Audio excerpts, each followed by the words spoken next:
الشعب المصري من اكتر الشعوب اللي بتحب تسمع مزيكا في العالم كله. المعلومه دي مني انا شخصيا، من تجربتي الشخصيه في العيشه وسط المجتمع المصري، لان في مناسبه او ما فيش مناسبه هتلاقيهم مشغلين مزيكا برضه عادي. بلس ان الضمايطه برضه بيشغلوا مهرجانات في العزا، يعني مش عارف ليه حاجه زي كده ممكن تحصل في عزا، شغلوا قران، يعني مش عارف ايه اللي انتم مشغلين ايه ده. انا طبعا بهزر عشان عارف عقليه الدمياط هيجي يقول لي دي الحلقة الأخيرة من سلسلة الراب، حلقة بتتكلم عن الراب عادي خالص، مش معنى أنا بتكلم عن المهرجان يبقى ملهاش أي علاقة بالراب. بص اتفرج للآخر وأنت هتفهم.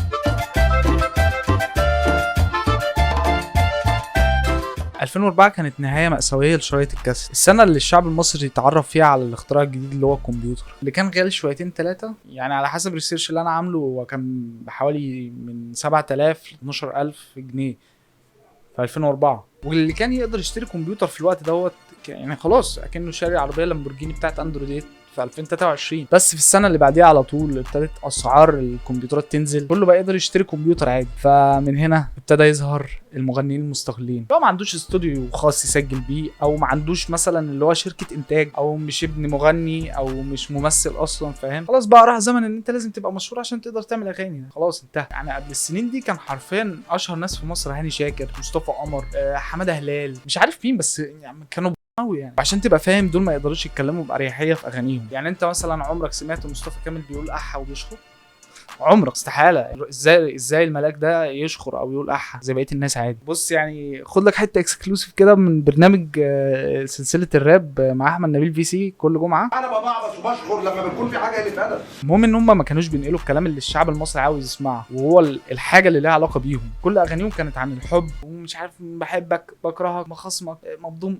ايه ده؟ الحمد لله ان الواحد اتولد في 2010 يا عم، كان زمان دلوقتي مضطر اسمع مصطفى كامل وشلته. نفس السنه اللي بقول لك الكمبيوترات رخصت فيها دي، كانت اول ما ظهرت ان اي حد يقدر يشتري كمبيوتر عادي بفلوس معقوله. ابتدى ظهور المهرجان، لان هو مش محتاج اي حاجه غير كمبيوتر، مش محتاج بقى فرقه موسيقيه، ومش محتاج تتعاقد مع مش عارف مين، ومش محتاج القصه اللفه دي كلها اللي كانوا بيعملوها زمان. هو الكمبيوتر معاك هتعمل الاغنيه وبس، على كده فاهم؟ الباقي بقى سيبها على الله. بدايه ظهور المهرجان عشان بس في منافسه كده، او في جدال داير كده ان عمرو حاحه هو اللي بدا المهرجان. لا، اديك الكونفirmation دلوقتي، ركز معايا. فيجو هو اللي بدا المهرجان. كان اول مهرجان عمله كان مع 50 اللي هو مهرجان السلام. المهرجان انتشر فشخ ساعتها. هتيجي تقول لي طب هم ازاي قدروا يشهروا حاجه زي كده وقت ما كانش فيه الساوند كلاود، ما كانش فيه يوتيوب، ما كانش فيه سبوتيفاي؟ غبي. 50 هيبدا ينزل مهرجانات على سبوتيفاي ويوتيوب؟ ايه يا عم ده، انت غبي ليه؟ شغل مخك كده. هو بدا من السايبرات، كانوا بيروحوا يحطوا الاغاني بتاعتهم في السايبرات، بحيث ان اي حد ان هو سواق توك توك، اي حد عايز اغاني كانوا بيدوها له على فلاشه يروح يشغلها على الصب او اي حاجه يسمعها. انا فاكر ان كان الليسته دي كانت بيبقى فيها اغاني لعمرو دياب، تامر حسني، عاصي الحلاني، محمد منير، شيرين عبد الوهاب، حميد الشاعري، هاني شاكر، وكان في امبوستر كده في النص اللي هو اغنيه السلام بتاعت 50. ومن هنا الشعب المصري عرف يعني ايه مهرجان. في 2010 كان بيطلع حد يكسر الدنيا وبعد كده يختفي، ينزل مهرجان الناس كلها تسمعه بعد كده يختفي خالص، محدش يسمع عنه. مش عارف ليه، تقريبا الاف باي كانت شغاله ساعتها، الله ينور، كانت تنتشهم كده. قلت ايه حشيش وسجاره بني ومش عارف ايه، تعالى على طول. يعني انا فاكر ان في واحد اسمه ميشو العويل كان عامل مهرجان اسمه سمكه على بلطيه. هو تقريبا كان مجرم دولي، وانا باكد لك المعلومه دي لان هو فعلا كان باين عليه ان هو مجرم دولي ومطلوب للعداله. بطريقه ما الاف بي اي عرفت ان هو ساكن في السلام وراحت خدته.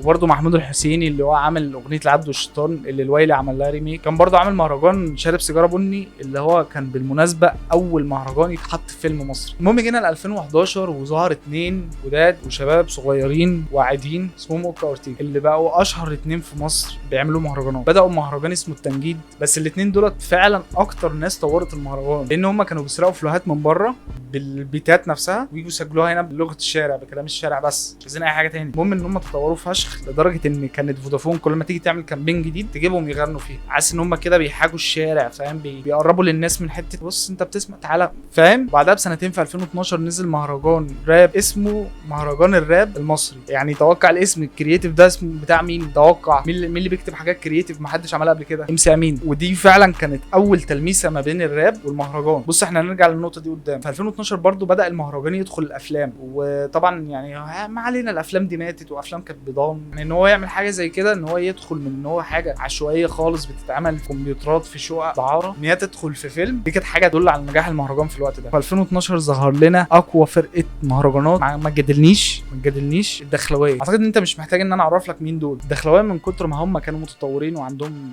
وعي للي هم بيعملوه، كان عندهم كونسبت الالبومات، ان هم يعملوا البوم ويحطوا فيه كذا تراك. ومفيش مغني مهرجانات في مصر كلها عمل البومات مهرجان. يعني لو في ليا الشرف ان انا اتعرف على حضرتك. هم كانوا كل عيد ينزلوا البوم جديد، يعني حاجه كده ايه، ديسكوغرافي محترم. 2014 البوم الضجه، 2015 البوم الانطلاق، 2016 كانوا خلاص يعني بقوا مين ستريم وبداوا يشتغلوا في الافلام واعلانات. بالمناسبه برضو هم عملوا واحده من اشهر اغاني الافلام في تاريخ مصر، ولاد رزق، اللي هو مهرجان اسود الارض. ودي كانت اخر سنه نشوف فيها الناس اللي اتحكمت بالذوق المصري لاكتر من سنتين مع بعض، لان هم في 2017 اختفوا، محدش بقى يسمع عنهم تقريبا. برضو الاف بي اي اللي كانت في الاول. المهم ان هم كانوا ماسكين الساحه من 2014 لغايه 2016. كان في اوكا اورتيجا والسادات و50، بس ما كانوش باللمعان بتاعهم، لان هم فعلا كانوا مسموعين في كل حته في مصر. واوكا اورتيجا زي ما هم ما كانوش لامعين، انت كده بتجي لك وقت فاهم تطلع بقى تنزل. اوكا اورتيجا في 2017 رجعوا تاني بمهرجان العب يلا. الحاجات اللي انا بتكلم عليها دي اعتقد ان انت سمعتها قبل كده 60 70 مره يعني. بالمناسبه الاغنيه دي كانت واخده نفس الكونسيبت بتاع العبد والشيطان، بس هاي مختلف فاهم. وبرده في نفس سنه 2017 دي كان في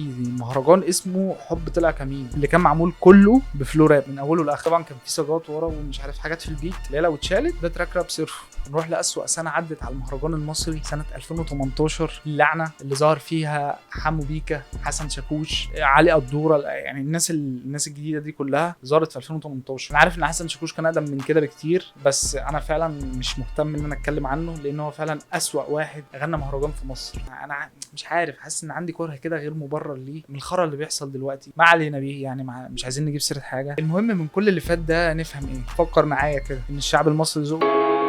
انت ليه كده يا ابني؟ انت متحسسني ان انت من بلاد بره. اكيد لا. نستنتج ان الشارع المصري اللي فيه شباب السناتر اللي بتطلع تتخانق بعد درس البيولوجي، سواقين التكاتك واصحاب المحلات، يعني انت خلاص فهمت انا بتكلم عن مين بالظبط. انا مش عايز ابقى عنصري، بس هم اللي متحكمين بالذوق العام في مصر. الماسونيين بقى بجد، لان دول اكتر ناس بينشروا الحاجه اللي بيسمعوها. فحرفيا اي فنان هيتارجت الناس دي هيكسر الدنيا. ونيجي بقى لاهم نقطه في الفيديو ده، بس اما احكي لك قصه كده. كان في رابر امريكي اسمه بوب سموك. بوب سموك ده كان بيعمل نوع مزيكا اسمه دريل. الدريل طبعا اقدم من بوب سموك بكتير، من ايام 50 سنت، بس بوب سموك خد الدريل وطوره وبقى يقدمه بشكل كده اللي هو حاجه كاتشي كده بتاعت الشباب الجديده دي فاهم. الدريل ده زي ما بنقول عشان تعمله لازم تتكلم بلغه الشارع، لازم أن تكون عشت الكلام اللي انت بتقوله بجد. ما ينفعش مثلا تطلع تقول ان انت جانجستر وانت مش جانجستر، ودي هتبقى عيب قوي في حقك لو انت عملت حاجه زي كده هناك. المهم ان الرابر ده اتقتل في امريكا، وكعاده اي رابر بيتقتل، هو كل سنه لازم يبقى في عندهم رابر بيتقتل او 2 3. كعاده اي رابر بيتقتل بيطلع ترند. تحس هناك هم بيستنوه ما يموت عشان يدوا له ذنوب اكتر. فده خلى الدريل يطلع ترند ويتشهر وكل الناس تسمعه. ولما جه هنا مصر، مين اللي قفش في الحته الصح فيه؟ معادي تو المافيا اللي هم حسين ووينجي وفليكس والنوبي والعيال دي كلها. قفشوا الحاجه اللي المفروض يعملوها بالدريل عشان تناسب الذوق العام. طبعا الذوق العام اللي لسه هحكي لك عليه هو ده اللي مخلي الرابرز اللي بيعملوا دريل المشهورين دلوقتي. واللي كمان عاوز اقوله، هم اكيد مش بيتكلموا عن تجربه حصلت لهم، ده استحاله يكون بيتكلم عن تجربه حصلت. انا متاكد ان حسين ده عمره ما يعرف شكل الاسم من جوه عامل ازاي، ولا حد شاف عربيه البوكس معديه قدامه حد. وغير ان الدريل اللي بيعملوه ده اسهل طيب ممكن تعمله في الراب، لان هو مش محتاج منك فلوهات قويه، ولا محتاج منك كلام تقيل، ولا محتاج منك انك تقعد تفكر في مش عارف لحن ايه او سمبله مش عارف من تراك. هو اكتر نوع سيمبل في الراب. كل اللي انت محتاجه هي كيكه متاخره وكلام من اللي انت بتسمعه وانت قاعد على القهوه مع اصحابك، خلصت على كده. وعشان اثبت لكم ان الموضوع سهل، يعني لو الفيديو ده وصل 1000 لايك، انا ممكن اعمل تراك دريل من اوله لاخره قدامكم، وننزل نسمعه للناس في المعادي، الشعب المصري بقى هناك، ونشوف يعني ده حاجه حلوه ولا وحشه، واشوف انا احسن بقى ولا المافيا. وبس كده يعني. الواحد زهق من الدوكيومنتريز بقى، يعني الواحد مكبوت كده مش عارف يهزر. فدي اخر حلقه الصراحه من سلسله الراب، فمش عارف الدوكيومنتري بقى هيجي معاكم ولا لا. اشوفكم الحلقه الجايه الاسبوع الجاي باذن الله. سلام. توصلوا الفيديو ل 1000 لايك.